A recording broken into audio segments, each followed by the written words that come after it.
नमस्कार दोस्तों, Veyron institute में आप सबका स्वागत है। आज हम ये वीडियो उन सब स्टूडेंट्स के लिए लेकर आए हैं जो आने वाले समय में आईआईटी जेई का एग्जाम देना चाहते हैं। Indian institute of technology joint entrance exam national testing agency यानी कि एनटीए द्वारा कंडक्ट किया जाता है। ये एग्जाम 2 चरणों में होता है, जेई मेंस और जेई एडवांस्ड। अब हम बात करेंगे जेई मेंस एग्जाम के बारे में डिटेल में। ये एग्जाम उन संस्थाओं में एडमिशन के लिए लिया जाता है जिनमें आईआईटीज, एनआईटीज, ट्रिपल आईटीज, और ये क्वालिफाइंग टेस्ट है आईआईटी एडवांस में बैठने के लिए। ये एक अंडर ग्रेजुएट एग्जाम है और ये एक नेशनल लेवल एग्जाम है। ये साल में 2 बार आईआईटी जेई मेंस एग्जाम साल में 2 बार कंडक्ट किया जाता है। पहली बार ये जनवरी में कंडक्ट किया जाता है, दूसरी बार ये अप्रैल में कंडक्ट किया जाता है। इसको देने के बाद बच्चे bachelor of engineering, bachelor of technology, bachelor of planning, bachelor of architecture जैसे कोर्सेज में दाखिला पा सकती हैं। ये एक कंप्यूटर बेस्ड टेस्ट है जो कि ऑनलाइन कंप्यूटर पे कंडक्ट किया जाता है। अगर हम बात करें जेई मेंस की एलिजिबिलिटी के बारे में तो बहुत ही इंपॉर्टेंट बात है कि बच्चों ने 12th क्लास में 11th और 12th क्लास में फिजिक्स, केमिस्ट्री और मैथ्स जैसे सब्जेक्ट्स को रखा होना बहुत जरूरी है। अगर हम आईआईटी जेई एग्जाम के लिए एज लिमिट की बात करें तो पर्टिकुलरली कोई एज लिमिट नहीं है, बट पर्टिकुलर संस्थाओं ने कुछ एज लिमिट रख चुकी है। जो कैंडिडेट जिस किसी संस्था में जाना चाहे, हो सकता है वहां कोई एज लिमिट हो, बट आईआईटी जेई एग्जाम के लिए कोई खास एज लिमिट नहीं है। अटेम्प्ट लिमिट की अगर बात करें तो कैंडिडेट्स अपने 12th पास करने के बाद लगातार 3 साल जेई मेंस का एग्जाम दे सकते हैं, और हर साल जैसे कि हम पहले बता चुके हैं इसके 2 अटेम्प्ट्स हैं जो कि बच्चा जिसमें बैठ सकता है। अब हम बात करेंगे जेई मेंस के एग्जाम पैटर्न के बारे में कि एग्जाम का पैटर्न किस तरह से रहता है। ये एग्जाम 3 घंटे का रहता है नॉर्मल कैंडिडेट्स के लिए, और जो पर्सन्स विद डिसेबिलिटी हैं उनके लिए एग्जाम 4 घंटे का रहता है। हर क्वेश्चन के लिए बच्चे को 4 नंबर मिलते हैं। इसके 2 सेक्शंस रहते हैं। सेक्शन ए में फिजिक्स, केमिस्ट्री और मैथमेटिक्स सभी सब्जेक्ट्स में से 20-20 क्वेश्चंस पूछे जाते हैं। जिस तरह से 60 सवाल आते हैं सेक्शन ए में, हर सवाल 4 नंबर का है। टोटल सेक्शन ए 240 नंबर का रहता है। अगर हम सेक्शन बी की बात करें तो न्यूमेरिकल वैल्यू टाइप क्वेश्चंस पूछे जाते हैं। मैथमेटिक्स में से 5, फिजिक्स में से 5 और केमिस्ट्री में से 5। ये 15 क्वेश्चन करने मैंडेटरी हैं और ये भी 60 नंबर के रहते हैं। इस तरह से total number of questions 75 questions पूछे जाते हैं आईआईटी जेई मेंस के एग्जाम में, और ये टोटल मार्क्स इस एग्जाम के 300 रहते हैं। अब हम बात करेंगे कट ऑफ के बारे में। पिछले कई वर्षों की कट ऑफ के बारे में मैं डिस्कस करना चाहूंगा। कैटेगरी वाइज कट ऑफ अलग अलग रहती है। कट ऑफ का मतलब होता है कि मिनिमम कितने मार्क्स लेने जरूरी हैं आईआईटी जेई मेंस को क्वालिफाई करने के लिए। अगर मैं 2023 की बात करूं जनरल कैटेगरी की तो 90.77 परसेंटाइल कट ऑफ रहा था। 2022 में जनरल कैटेगरी के लिए 88.41 परसेंटाइल रहा था। जनरल कैटेगरी के लिए 2021 में 87.89। इस तरह जो कट ऑफ है हर साल वेरी करती है। अब जो जनरल कैटेगरी में पर्सन विद डिसेबिलिटीज है उनके लिए बहुत ज्यादा छूट रहती है कट ऑफ में। 0.0013527 2023 में, 0.0031029, 0.0096375, मतलब जो बच्चे फिजिकली चैलेंज्ड हैं उनके लिए कट ऑफ काफी कम रहती है। अब हम बात करेंगे ईडब्ल्यूएस यानी कि इकोनॉमिकली वीकर सेक्शन से जो बच्चे आते हैं, यानी कि जिनकी एनुअल इनकम पूरे परिवार की 8 लाख रुपए से कम है और वो अपनी संपत्ति और आय का एक सर्टिफिकेट देते हैं किसी कॉम्पिटेंट अथॉरिटी द्वारा, उनको ईडब्ल्यूएस कैटेगरी में माना जाता है। उनके लिए जो कट ऑफ रही है 2023 में 75.62, 2022 में 63.11, 2021 में 66.22, 2020 में 70.24, 2019 में 78.21। अब हम बात करेंगे ओबीसी बैकवर्ड क्लास। उसमें 2023 में कट ऑफ रही है 73.61, 2022 में 67.009, 2021 में 68.023, 2020 में 72.888। इस तरह से फिर हम देख पा रहे हैं कि कट ऑफ चेंज होती रहती है। अब हम शेड्यूल कास्ट कैटेगरी की बात करेंगे। जेई मेंस की जो कट ऑफ रही है 2023 में 51.97 परसेंटाइल SC कैटेगरी के लिए 2023 में बच्चा क्वालिफाई कर गया था, 2022 में 43.0582 परसेंटाइल वाला बच्चा, 2021 में 46.8823, 2020 में 50.17 वाला बच्चा। और एक कैटेगरी रहती है शेड्यूल्ड ट्राइब, उसकी बात करें तो 2023 में कट ऑफ रही 37.23 परसेंटाइल, 2022 में 26.77 परसेंटाइल, 2021 में 34.67, 2020 में 39.06। इस तरह से हम देख रहे हैं कि कट ऑफ साल दर साल भी वेरी कर दी है और कैटेगरी वाइज भी वेरी कर दी है। तो बच्चों को ध्यान देने की जरूरत है कि उनको कितना कट ऑफ मिनिमम लेना है अपनी कैटेगरी के हिसाब से। ये आप देख सकते हैं इस स्लाइड में।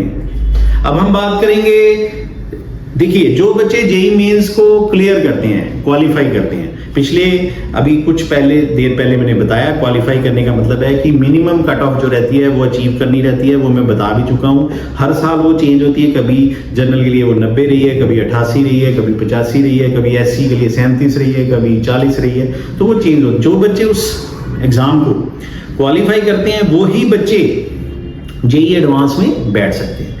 जैसे कि जेईई मेंस का पेपर NTA कंडक्ट करता था, जेईई एडवांस का पेपर कोई टॉप IIT कंडक्ट करती है। जैसे कि 2024 का पेपर IIT मद्रास ने कंडक्ट किया था, तो 2025 का पेपर IIT कानपुर कंडक्ट करेगी। जेईई एडवांस का 2025 का पेपर IIT कानपुर, ये भी एक नेशनल लेवल एग्जाम है और ये साल में सिर्फ एक बार ही होता है। वही इससे हम अगर क्वालिफाई करते हैं तो हम BTech कर सकते हैं, B आर्किटेक्चर कर सकते हैं, वो सब कोर्सेज कर सकते हैं और हमको दाखिला मिलेगा IITs में अगर हम जेईई एडवांस का पेपर भी क्वालिफाई करते हैं।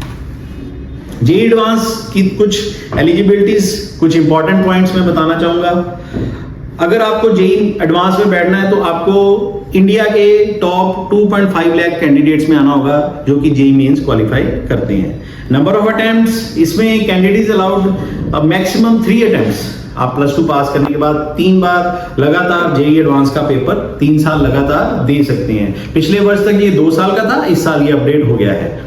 अगर आपने कैंडिडेट ने पहले कभी IIT में एडमिशन पाई है और कोर्स को बीच में छोड़ा है तो वो दोबारा IIT में एडमिशन नहीं पा सकता। एज लिमिट की अगर बात करें तो जनरल कैटेगरी के लिए एज लिमिट जो है वो 1 अक्टूबर 2000 में जो बच्चा जन्मा है या उसके बाद जो जन्मा है वही ये इस साल पेपर दे पाएगा। और SC ST और फिजिकली चैलेंज बच्चों के लिए 5 साल की छूट है एज लिमिट में जेईई एडवांस के लिए। और बाकी आपको क्या कहती है, अपने 12th क्लास के एग्जाम में पास होना जरूरी है तीनों सब्जेक्ट्स में अगर आपको जेईई एडवांस के पेपर में बैठना है। अब अगर हम बात करें जेईई एडवांस के एग्जाम पैटर्न के बारे में तो वो हर साल चेंज होता है। नंबरों को कभी 51 होते हैं, कभी 61 होते हैं, कभी 55 होते हैं, हर साल चेंज होते रहते हैं। हाँ, ये पेपर पिछले साल की अगर बात करें तो ये पेपर कंप्यूटर बेस्ड रहा था। इंग्लिश और हिंदी दोनों मीडियम्स में ये पेपर लिया गया है। इसमें 2 पेपर रहते हैं। जेईई एडवांस के पेपर में 2 पेपर रहते हैं, पेपर 1 और पेपर 2।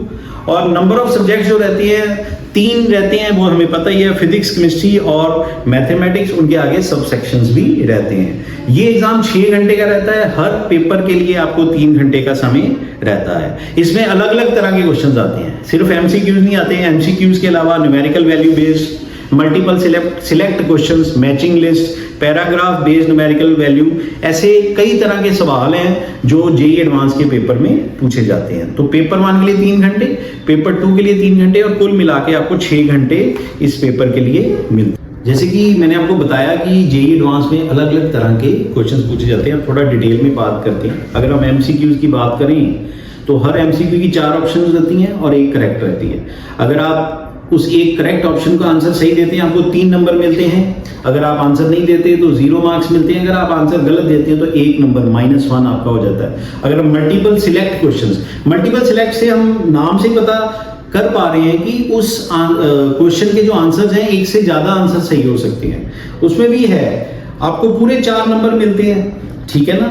अगर आप all the 4 options have been chosen correct, partial marks में मिलती हैं। 3 तब मिलते हैं जब 4 ऑप्शंस सही हैं बट आप ओनली 3 को सही करते हैं तो आपको 3 नंबर मिलते हैं। अगर 3 सही हैं या उससे ज्यादा सही, आप 2 को सही करते हैं तो आपको 2 नंबर मिलते हैं, है ना।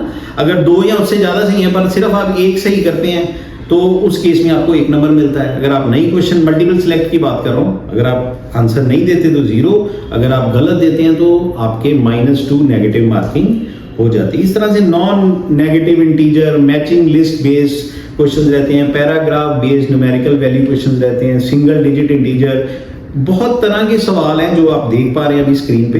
तो इसमें आप देख सकते हैं इसमें, और डिफरेंट नंबर ऑफ क्वेश्चंस पूछे जाते हैं। जैसे पेपर 1 में मल्टीपल सिलेक्ट क्वेश्चंस 3 पूछे जाते हैं, राइट, 4 नंबर के रहते हैं, ठीक है। और उसके अलावा मल्टीपल चॉइस क्वेश्चंस 4 पूछे जाते हैं, नॉन नेगेटिव इंटीजर 6 पूछे जाते हैं, मल्टीपल लिस्ट क्वेश्चन 4 पूछे जाते हैं। इस तरह से डिफरेंट नंबर ऑफ क्वेश्चंस हैं जो हर एक पेपर में आपको हर एक सेक्शन में पूछे जाते हैं।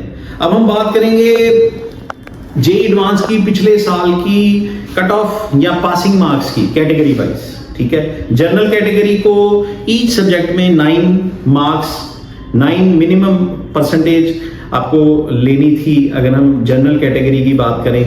और एग्रीगेट की बात करें तो 31.5, ओबीसी को भी 9 और 31.5, एससी को 5 और 17.5, एसटी को 5 और 17.5, और पर्सन विद डिसेबिलिटीज 5 और 17.5 परसेंटेज आपको लेनी थी। पहला जो पार्ट में बता रहा हूँ वो हर एक सब्जेक्ट में, और दूसरा एग्रीगेट मार्क्स है फिजिक्स, केमिस्ट्री और मैथमेटिक्स में। टॉप इंजीनियरिंग आईआईटीज की अगर हम बात करें, IIT Bombay, IIT Delhi, IIT Madras, IIT Guwahati, IIT Hyderabad, IIT Gandhinagar, IIT Kharagpur, IIT Kanpur, IIT Roorkee, Punjab में IIT Ropar, IIT Bhubaneswar, IIT Indore, IIT Patna, Mandi, Dhanbad, Bhilai, Goa, Varanasi, Palakkad, Tirupati, Jammu, Dhanbad और वाराणसी। इस तरह से 23 आईआईटी हैं पूरी इंडिया में। और किसी बच्चे का अगर आईआईटी जेईई एडवांस पेपर नहीं क्लियर होता तो उसके पास मौका है एनआईटीज और ट्रिपल आईटीज में मौका पाने के। एनआईटीज भी पूरे इंडिया में है, राइट। इसमें इलाहाबाद में है, भोपाल, नागपुर, दुर्गापुर, हमीरपुर, जयपुर, जलंधर पंजाब में, जमशेदपुर, कुरुक्षेत्र, कैलीकट, रूरकेला, सिलचार कर्नाटका, वाराणंगल, सूरत, श्रीनगर, पटना, रायपुर, ऐसे देश के 31 शहरों में एनआईटीज हैं। तो अगर आप चाहते हैं एक अच्छे इंजीनियरिंग कॉलेज में दाखिला पाना तो आपको आईआईटी जेईई का एग्ज़ाम देना होगा। आईआईटी जेईई मेंस और आईआईटी जेईई एडवांस दोनों को क्लियर करना होगा अगर आपको आईआईटी चाहिए, और IIT JEE Mains minimum qualify करना होगा अगर आपको एनआईटी चाहिए। और अधिक जानकारी के लिए आप विजिट कर सकते हैं विरॉन इंस्टीट्यूट की किसी भी ब्रांच में, नीचे दिए गए नंबर पे भी आप कॉल कर सकते हैं। और एक जानकारी और देना चाहूँगा कि हर साल हमारे candidates given very good results. हमारे कैंडिडेट्स आईआईटी रोपड़ में हैं, रुड़की में हैं, दिल्ली में हैं, और उनकी शुरुआत होती है वीटीएससी से। वीटीएससी यानी विरॉन टैलेंट सर्च एग्जाम हमारा एक स्कॉलरशिप टेस्ट है। अब आप कहेंगे किस चीज़ की स्कॉलरशिप? स्कॉलरशिप बच्चे को मिलती है फीस में। जो भी फीस, कोचिंग फीस उसकी रहती है, उसमें आपको 100% चांसेस है फीस कम होने के, ट्यूशन फीस कम होने के।